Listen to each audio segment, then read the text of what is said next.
Are we on the brink of a geopolitical showdown?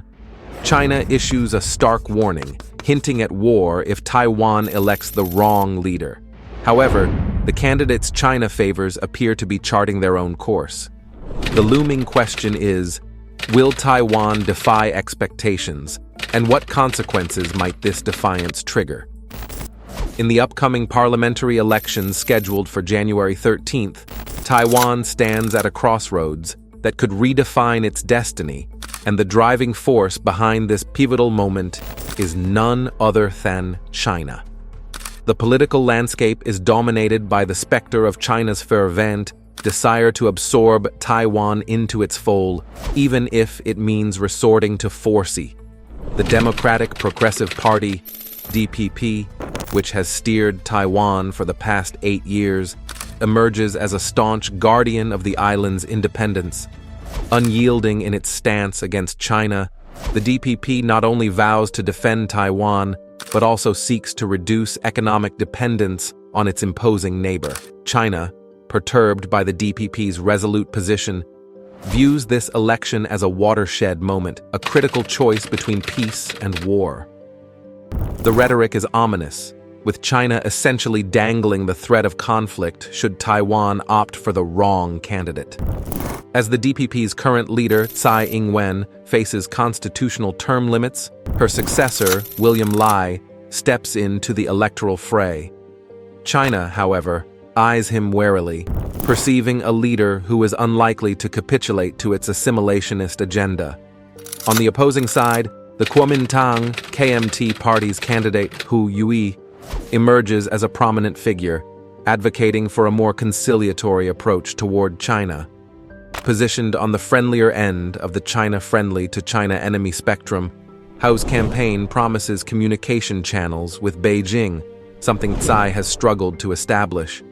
The linchpin of his strategy is a willingness to embrace the controversial 1992 consensus, recognizing one China, a viewpoint diametrically opposed to Taiwan's independence.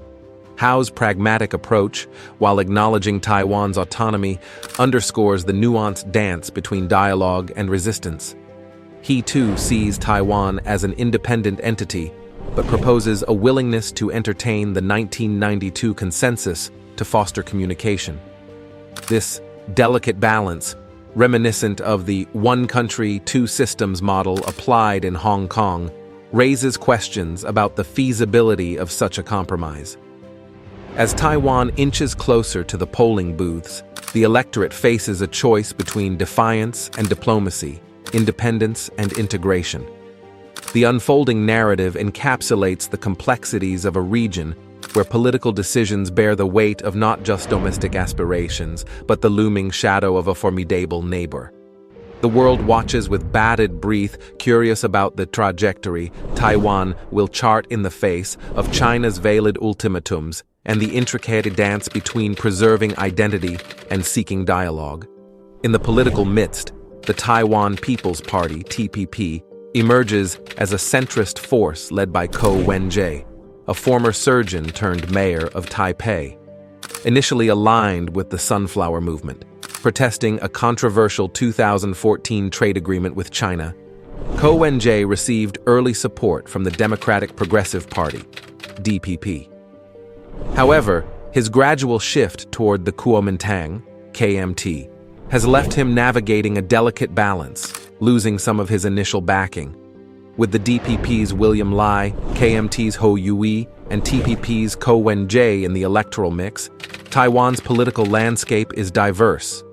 Notably, billionaire Terry Gou, founder of Foxconn, briefly entered the race as an independent before withdrawing. In the backdrop of this multifaceted election, China's overt actions add a layer of complexity. The unprecedented deployment of fighter jets and warships near Taiwan, coupled with a probe affecting trade relations, hints at China's attempt to influence the outcome. By halting trade and banning tourism, China seeks to wield economic leverage, showcasing the potential repercussions if the DPP were to retain power. As Taiwan's largest trading partner, China's economic maneuvers pose a substantial threat. The ban on tourism, enforced during the pandemic, could significantly impact Taiwan's GDP if lifted, according to market research company Capital Economics. The crucial question looms: will Taiwan's electorate be swayed by these strategic moves from China? How will the specter of economic repercussions and military posturing influence their choice at the polls?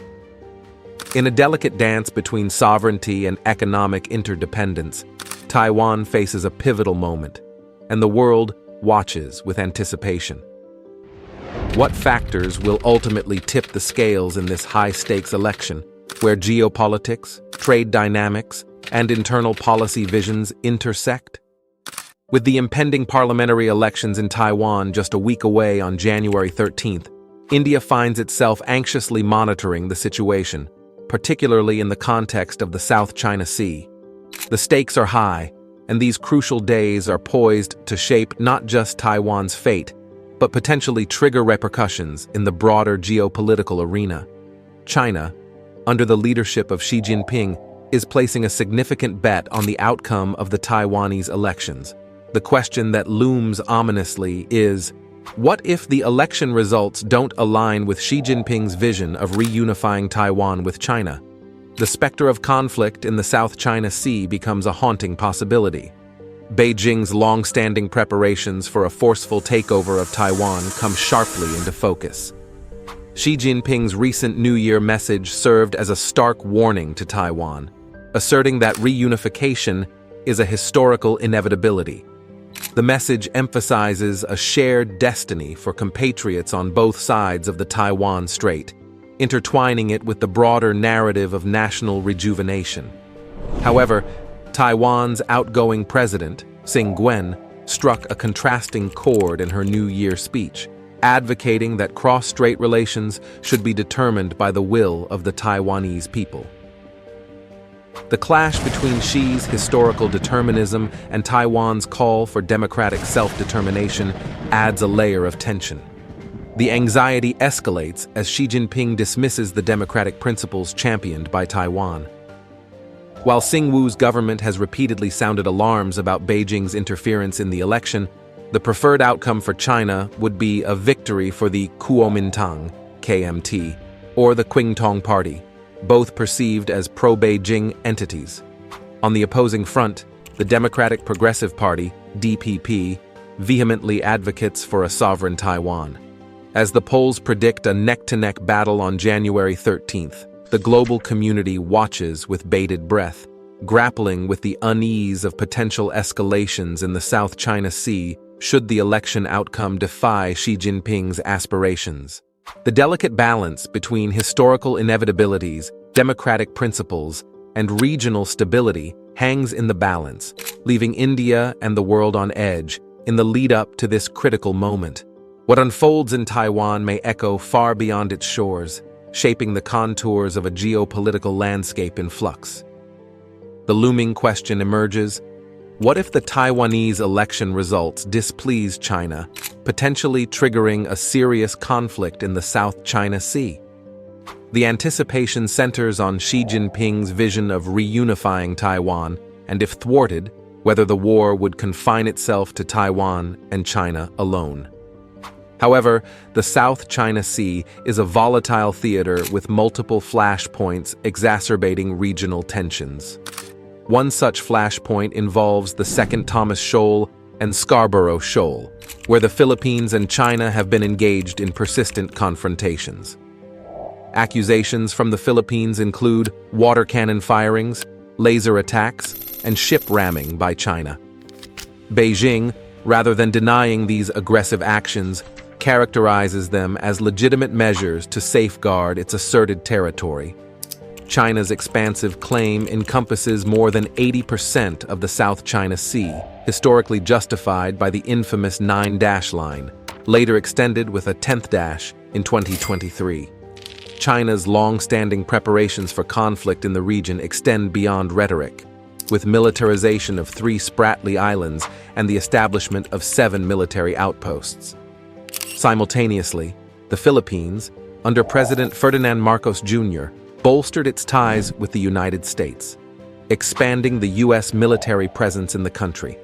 This move, authorized by the Enhanced Defense Cooperation Agreement, EDCA, positions U.S. forces strategically across 9 locations, some near the Spratly Islands facing Taiwan. Manila's belief in potential involvement in the event of a Taiwan invasion by China has been further solidified through face-offs at sea, drawing them closer to Washington. A South China Sea conflict wouldn't be confined to Taiwan and China alone. The United States, under President Joe Biden's commitment, has vowed to intervene if China invades Taiwan. Japan is gearing up for potential entanglement. Vietnam recently faced off with China over oil drilling, and Brunei and Malaysia are entangled in their own disputes with China in the South China Sea. With up to 30% of global sea trade traversing these waters, analysts express concerns that this geopolitical tinderbox is only a spark away from escalating into a full-blown war. The specter of a multi-party conflict hangs heavily over this strategic and economically vital region. As Taiwan's elections cast a foreboding shadow, China's war threats teeter on the brink. The question remains, will the chosen leader steer towards peace or plunge the region into a South China Sea conflict? Stay with us as we navigate the uncertain waters of geopolitical intrigue. Subscribe for updates and insights.